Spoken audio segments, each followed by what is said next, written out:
What is going on, guys? Nonstop here. I got a ground war domination gameplay for you today on resistance.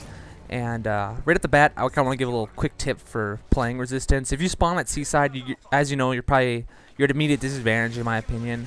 And what I like to do is like to rush for B right at the bat and throw a grenade at that truck and then kind of just blow it up for, I guess, safe precautionary measures. And I got a double kill right there, as you saw. So sometimes it can be quite beneficial to do that. And I don't know, you can start yourself off on a nice kill streak. I do also take C right at the beginning as well, and that's just because I spawn right there anyway. So I'm like, what the heck? I'll just take a couple extra seconds off my time moving to B.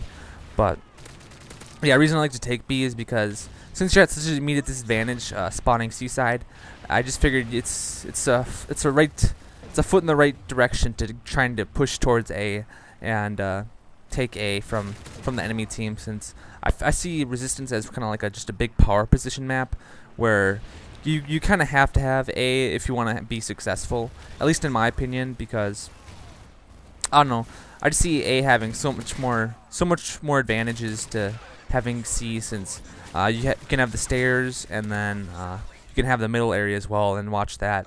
And then there's the B side, which I think is pretty much the standoff between either side on the I guess the elevated area by B, and then in the buildings by B. It's just a standoff.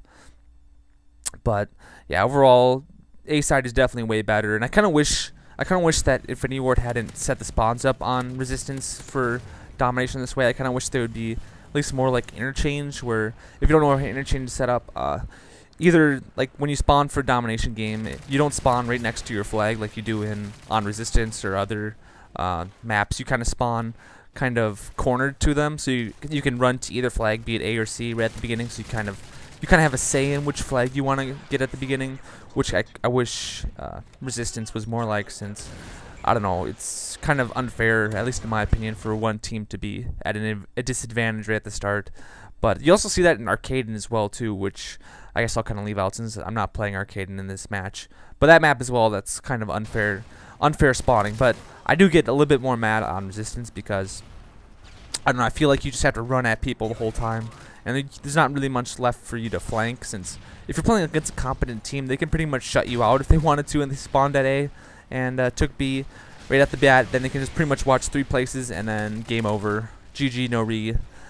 But that's pretty much all I have to say about the gameplay or about tips and whatnot for resistance. I think that just turned into me complaining about the spawns and whatnot. But anyways, this is a ground war domination gameplay on resistance, which you should have noticed.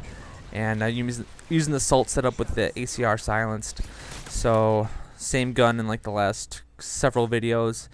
And the reason for that, I haven't really played too much Call of Duty. I think I played maybe once this week, and I think this game was from a couple weeks ago. So just using it for this video. I do have other gameplays with other guns, so I hope you don't get too mad about me using the same gun. I probably shouldn't mention it, otherwise maybe people wouldn't have noticed.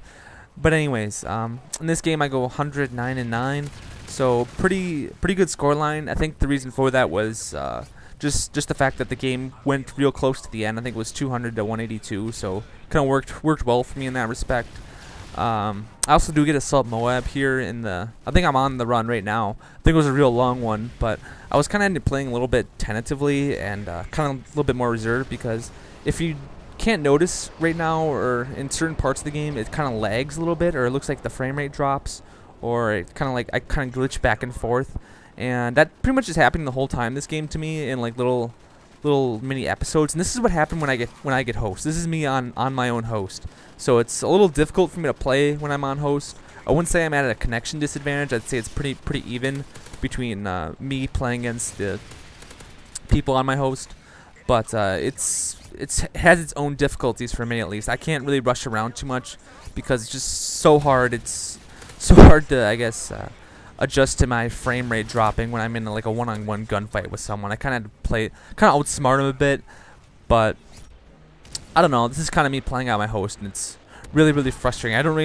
This This is like the first time I was able to play on my host for a good long time since I've been back at school, and I gotta say I don't really enjoy it like most people.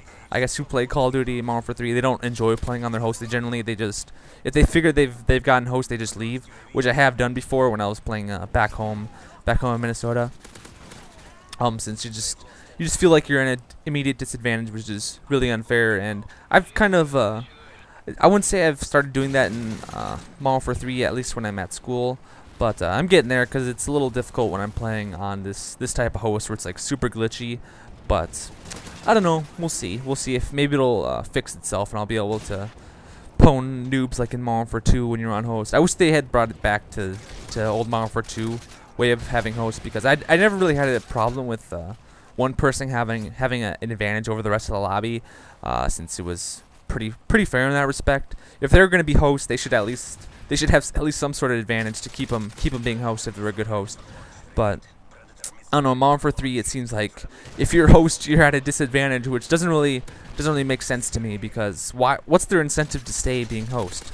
More often than not, it just seems like whoever gets host just immediately just leaves, and then a new host is picked, and then pretty much the cycle repeats, which really isn't too awesome in my opinion. I wish they would just have someone who's real good at who has a good host, gets a good connection to everyone else.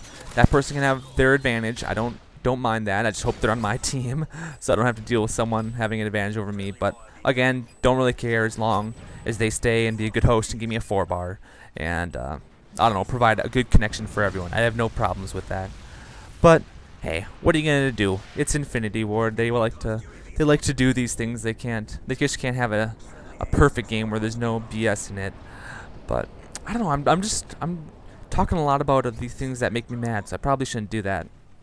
But anyways, I got the Moab there. Nothing really too special here in this game. I think I was just playing. I kind of got bored when I was watching this gameplay, just for the fact I had to play in this reserved manner because of me having host and whatnot, since of the glitchiness. But what are you gonna do? I like the scoreline at the end. I wish I could have gotten it in a different manner with me being a little bit more rushy, but it is what it is. But anyways, on an unrelated note, this week, early in the week, it was real slippery on the paths walking to school and whatnot, going from class to class, and I guess it got me thinking about things, because I don't know, right early in the morning, I didn't really notice it was real slippery out, and I was walking to like my first classes in the morning, and I started like slipping. I was like, whoa. You know what happens when you I guess all of a sudden you kind of lose your balance. I was like, oh my gosh, like I threw my arms out to like catch myself from falling on my butt and like hurting my butthole from landing on the hard ice and cement. Would have been rather embarrassing because there's lots of people around, but I don't know, it's always funny when someone loses their balance and then just catches themselves real quick. I think I did like 3 times that day, because like every path I seemed to walk on was just covered with ice. And I don't know, back to the story. I was like, the whole day pretty much though, I was waiting for someone to fall, and I just wanted to watch someone just slip and fall real quick while they're walking to class, and I didn't see anyone do this. I was so surprised that day. I figured I was gonna see at least 1 or 2 people fall on their butts or on their sides or whatever. I was gonna laugh internally at them while they did that, because it's always somewhat humorous for me, as long as they don't get hurt. I mean, I don't want to see someone like fall and break their arm and then just laugh on the inside at them. I was just gonna say, oh my gosh, this is turning out pretty evil in my opinion. But I just wanted to see someone fall just that day, because the paths were so slippery. I mean, it was kind of unprecedented in my opinion. I didn't see one person at least fall on their butt, and I almost did like 3 times. So, and I saw other people almost fall as well. So I'm assuming I just missed it. I was watching the whole day though. I was being very aware of my surroundings, just like looking around, just looking for people that looked like they were a little top heavy or whatnot. I don't know. I was trying to see if people were gonna fall around me, but no one did. Just other people getting off balance like me. So a little disappointed on that respect. But what are you gonna do? Oh man, this is a random commentary. That was the game, 109-9. Hope you guys enjoyed, and I will see you guys later.